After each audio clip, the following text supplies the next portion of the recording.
At Manhattan's northern tip, in the neighborhood of Inwood, the bustle of West 207th Street quiets as it moves west from Broadway toward Inwood Hill Park. In the summer of 1944, on this stretch, near West 207th Street and Cooper Street, a modest apartment building became the center of a tabloid storm. Virginia Alice Ornmark lived there with her parents, Swedish and Finnish immigrants who had come to New York seeking a steadier life. She was their only child, 19, soft-spoken, working part-time as a bookkeeper.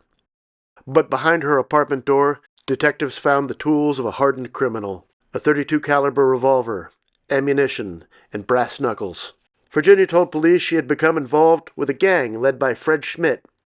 The crew newspapers had begun calling the Shirt Sleeve Gang.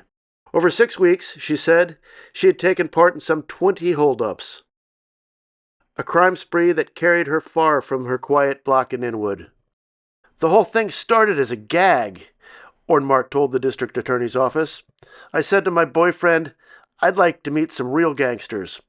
So he arranged it, and I met Schmidt and 3 others. Schmidt filled me up with stuff about the glory of the stick-up racket and how I would get pretty clothes and jewelry and some money to take care of my mother, which is what I wanted the most. The newspapers pounced. The New York Post described her as a 19-year-old girl with taffy-colored hair who confessed she was the gang's gun moll. It was the kind of story mid-century New York devoured. Youth, danger, glamour, and a hint of the forbidden. And then came the flashbulb. Arthur Fellig, Weegee, had built his reputation on arriving first at the scenes of mayhem. His harsh, front-page photographs revealed the city's underbelly with a clarity both raw and unforgettable. That summer, his lens found Virginia, a young woman caught between the ordinary and the sensational, her expression fixed in a moment that would outlive her. Fred Schmidt, the gang leader she described, was soon convicted of murdering Paul Volchak, the owner of Paradise Lingerie near West 103rd Street, gunned down outside his shop. In exchange for her testimony, Virginia pleaded guilty to criminal possession of a firearm. For the misdemeanor conviction, she received 2 years probation.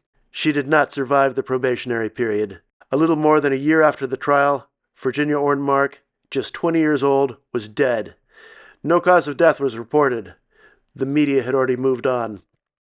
Today, the block of West 207th Street where she lived is quiet. A barber shop, a bodega, the low hum of a distant subway train. Yet the episode lingers, a neighborhood girl, drawn into the shadows of wartime New York. Her fate sealed and her image preserved by a photographer who understood how to make a single moment last.